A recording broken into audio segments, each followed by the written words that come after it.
everyone! We're in my sewing studio again today, and I am going to show you how to make a super cute shopping tote bag, just like this one. Now this bag is really awesome if you have leftover fabric and you don't know what to do with it. I like to make them with a different print on each side. So this one has a floral print, this one has a stripe, and that's what makes it unique, I think. The other thing about this bag is that it is super budget friendly. So if you want to give a handmade gift to somebody, but you don't have a lot of money to spend, this is perfect. And all you need to have is some basic sewing skills. This is all straight stitch, super easy. So for today's tutorial, all you're gonna need is 2 pieces of fabric. I am gonna use this piece, which is in blue, and I have the same fabric in beige, which is going to be for the other side. And you're also going to need some webbing straps. So I have this super cheap nylon webbing strap, just like this. And I got this from I think a little junk shop for I don't know, 20 cents. So yeah, look around, see what you can find. I also really like the burlap strap, if you can find it in store. It's a little bit more natural and it comes a little bit wider.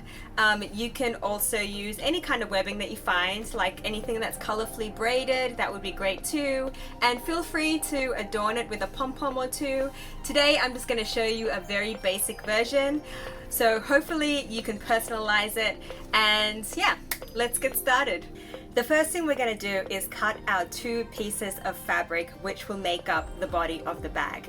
Now this tote bag ends up being a square shape, so you can make it any size you want. The one I was showing you in my sample ended up being 17 inches square. The fabric pieces I have today are a little bit smaller, so I am going to cut them at 17 inches, which means the finished size might be more like 15.5 inches or 16 inches. The only other thing I want to mention is that while you want to cut the width one length, for the length you want to add an extra inch, and that is because we are going to turn over the top part in order to attach the handles. So whatever your measurements are going to be, in this case I am cutting my width at 17 inches and I'm going to cut my length at 18 inches.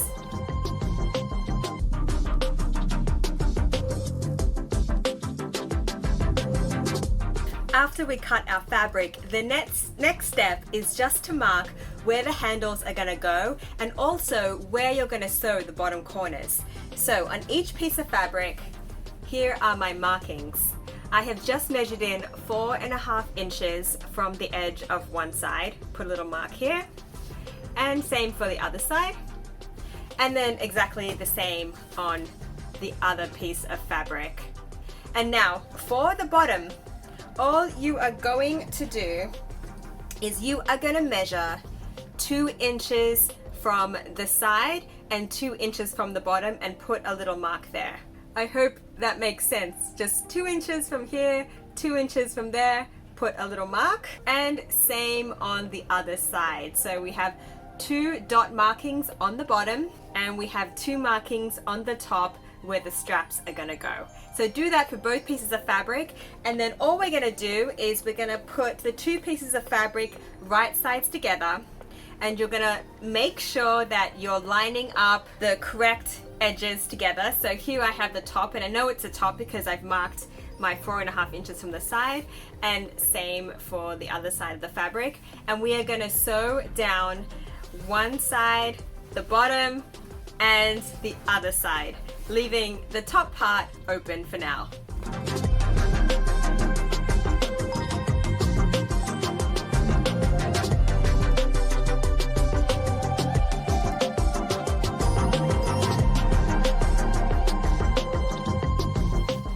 Now, if you have an overlocker, by all means go ahead and use it. That will give a nice professional finish. If you don't, you can simply do a straight stitch and use the zigzag stitch to seal up the edges so they don't fray. Okay, so we have sewn our 2 pieces of fabric together with our opening at the top, and now we're going to finish off the bottom corners. So do you remember we made these 2 dots that are 2 inches in from the bottom and the edge?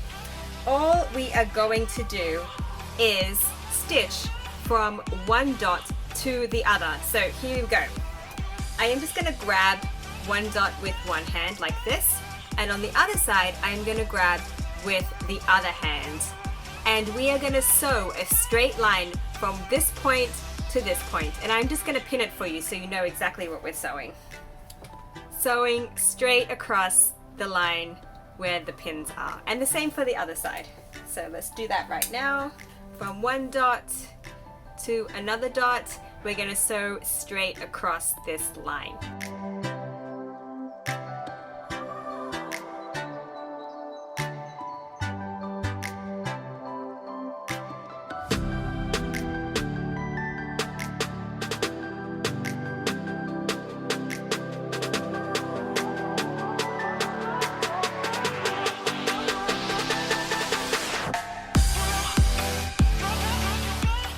For our webbing, which is going to be for our shoulder straps, you are just going to cut them at 25 inches, and that makes for the perfect drop. So just to show you what that might look like on the bag, it's going to be about here, sitting really nice under your arm.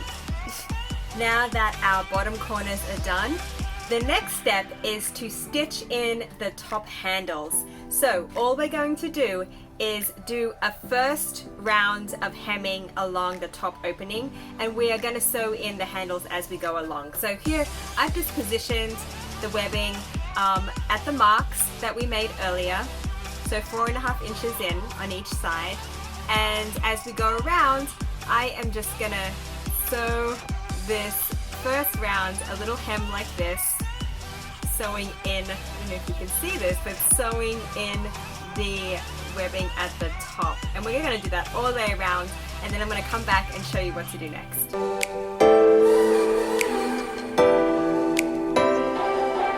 Now we've sewn in the handle just like this, and as you can see there's still a raw edge here because we've literally just flipped over the edge to stitch in the handle. So what we're going to do now is we're going to go back around to finish off this raw edge, and we're just going to fold it down one more time, and when we get to the handle we are going to flip this up just like this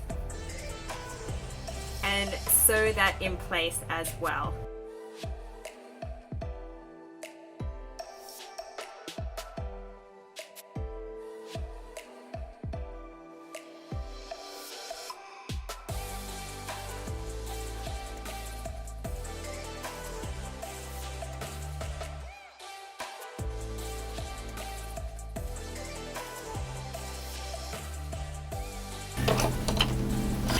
Now that we've sewn in our top straps and the hem is nicely finished without any raw edges, it is time to turn it inside out and we're done. But before we do that, I just want to mention that if these bottom corners bother you like this, you feel free to just snip off the edge and overlock the edges so that you don't have these parts sticking out like this. For me, I don't really care, and I'm also a little bit lazy, so I am just going to leave them as is.